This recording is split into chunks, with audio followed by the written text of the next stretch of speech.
Hello students, હું છું એરન રાજગુરુ અને આજે આપણે જોવાનું છે બીકોમ સેમ 6નું સ્ટેટિસ્ટિક્સ. એમાં આપણે ચેપ્ટર નંબર 4 જોઈ રહ્યા છીએ, નિદર્શન એટલે કે સેમ્પલિંગ. આજે આપણે 2022માં પૂછાયેલો દાખલો જોવાનો છે, જે બીજો છે, બરાબર.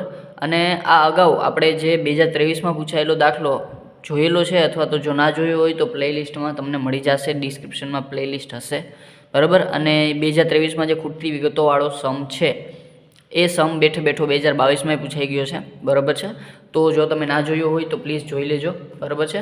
ચાલો, તો આજે આપણે જોવાનું છે 2022માં પૂછાયેલો દાખલો. શું કહે છે બીજો દાખલો? સમષ્ટિના અવલોકનોને 2 સ્તરમાં વહેંચવામાં આવે છે અને પ્રથમ સ્તરના અવલોકનો 2, 6, 7 છે અને બીજા સ્તરના અવલોકનો 4, 5, 9 છે.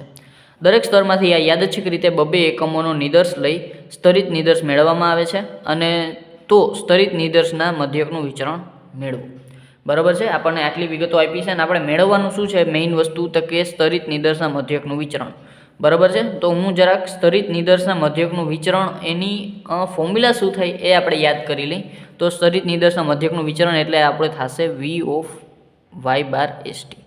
આવો કંઈક આપણે એનો જે છે એ સંકેતમાં લખાશે અને પછી આપણે એનો ફોર્મ્યુલા જોઈએ તો 1/n² એને બ્રેકેટમાં 2 સ્તર છે એટલે n1 બ્રેકેટમાં n1 minus small n1 ના છેદમાં સ્મોલ n1 ઇન્ટુ S1. અને આ જ વસ્તુ આપણે બીજા સ્તર માટે થશે, બરાબર. અત્યારે ખાલી આપણે એક સ્તર સમજી લઈ. તો આમાં આપણી પાસે છે શું એ વસ્તુ આપણે જોઈ લઈએ અને શું ઘટે છે તો એ આપણે ફાઇન્ડ આઉટ કરી લઈએ. પ્રથમ આપણે છે એ જોશે S, capital N, small n અને S, આ 3 વસ્તુ જોશે. તો સૌપ્રથમ આપણે કેપિટલ N જોઈ લઈએ. કેપિટલ N છે આપણી પાસે, તો કે હા કેપિટલ N છે અને એની એમ કીધું છે કે સમષ્ટિના અવલોકનોને 2 સ્તરમાં વહેંચવામાં આવે છે.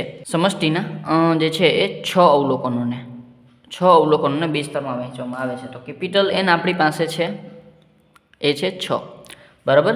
પછી બીજા નંબરમાં આપણને કેપિટલ N1, કેપિટલ N2 જોશે, બરાબર. તો એ આપણે આપેલા છે તો કે વહેંચવામાં આવે છે અને પ્રથમ સ્તરના અવલોકનોને 2, 6 અને 7 એટલે કે 3 અવલોકનો આપણને આપેલા છે આમાં, બરાબર છે. તો અહીંયા આપણે n1 બરાબર 3 એકમો અને બીજો સ્તર છે એમાંય આપણને 3 અવલોકનો આપેલા છે, તો કેપિટલ N2 બરાબર આપણને 3 મળશે.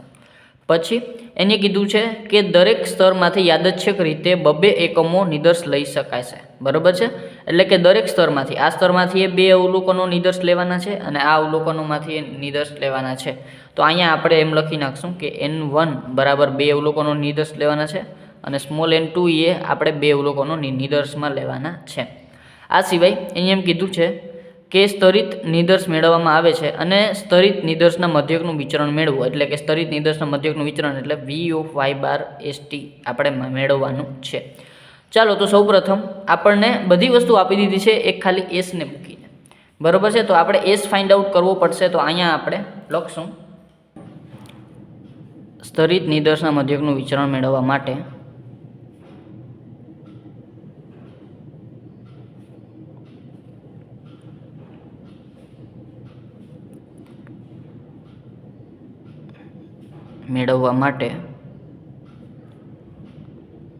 આપણે શું તો કે સ્તરિત વિચરણ અથવા તો સ્તરિત સમષ્ટિનું વિચરણ આપણે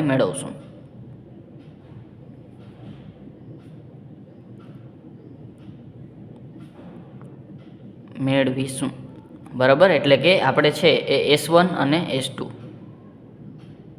એનો બેનો square, S1 square S2 square, બરાબર છે. આ 2 વસ્તુ આપણે મેળવવાની છે. તો સૌપ્રથમ આપણે છે એક કોષ્ટક બનાવવું પડશે, બરાબર છે, જેમાં આપણે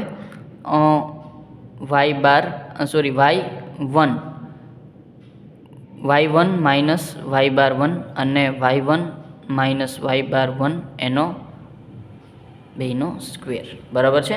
અને અહીંયા આપણે આ પ્રથમ સ્તર માટે, અહીંયા બીજા સ્તર માટે y2, પછી y2 માઇનસ y બાર 2 અને y2 માઇનસ y બાર 2 એનો સ્ક્વેર, બરાબર. આના ઉપરથી આપણે y2 માઇનસ y બાર 2નો સ્ક્વેર મેળવશું અને એના ઉપરથી આપણે S ફાઇન્ડ આઉટ કરશું. હું જરાક છે એ કોષ્ટક બનાવી લઉં એટલે તમને વધારે સમજાય. ચાલો, આ થઈ ગયું પ્રથમ સ્તર માટે, આ થઈ ગયું બીજા સ્તર માટે, બરાબર છે. ચાલો, તો સૌપ્રથમ અહીંયા આપણે y1 કેટલા આપ્યા છે તો કે એ 2, 6 અને 7.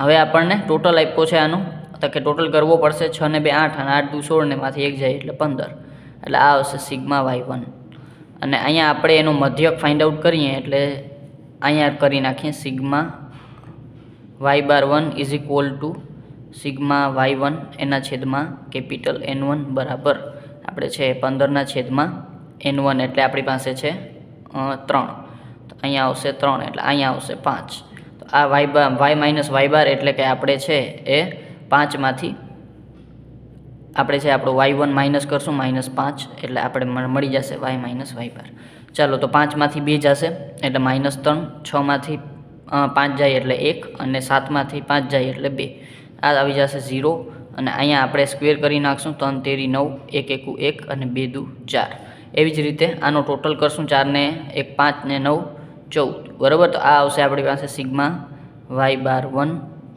Minus sorry y1 minus y બાર 1 બરાબર આ આપણે આવશે સિગ્મા બરાબર એટલે કે ટોટલ એવી જ રીતે y2 નું કરી નાખીએ 4 5 અને 9 આપેલા છે આપણને 5 ને 4 9 ને 9 18 તો અહીંયા આવશે સિગ્મા y2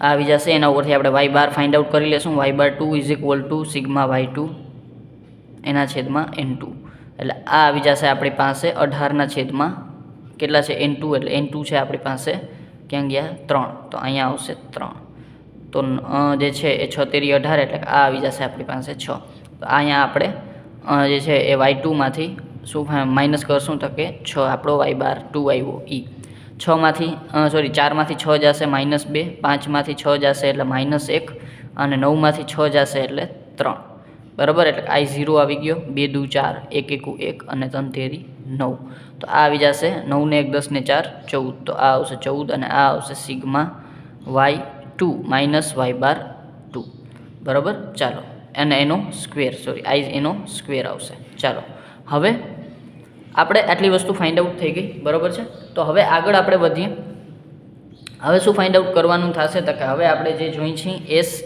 એ જોશે બરાબર છે તો અહીંયા આપણે લખશું અહીંયા આપણે જે છે એ સમષ્ટિનું વિચરણ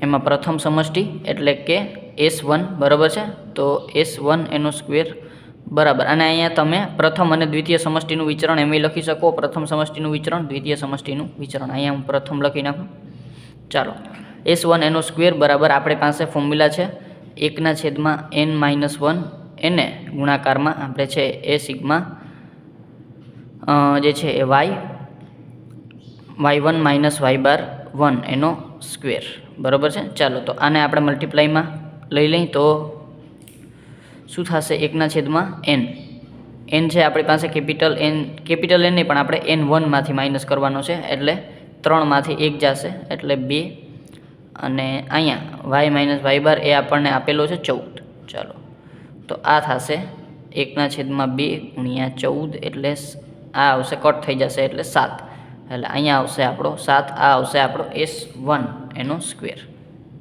એટલે કે પ્રથમ સમષ્ટિનું વિચરણ આવ્યું આપણી પાસે પછી બીજી સમષ્ટિનું દ્વિતીય સમષ્ટિનું વિચરણ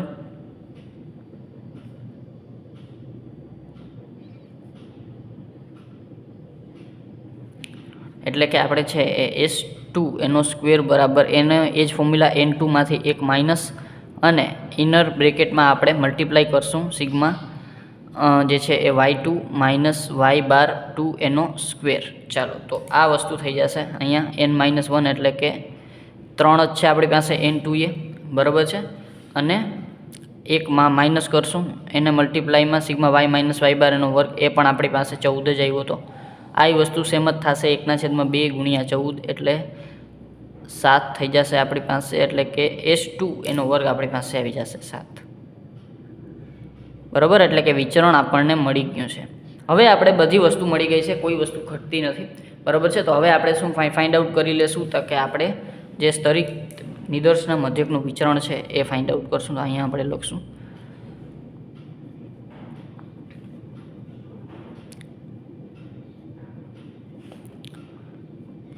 મધ્યકનું વિચરણ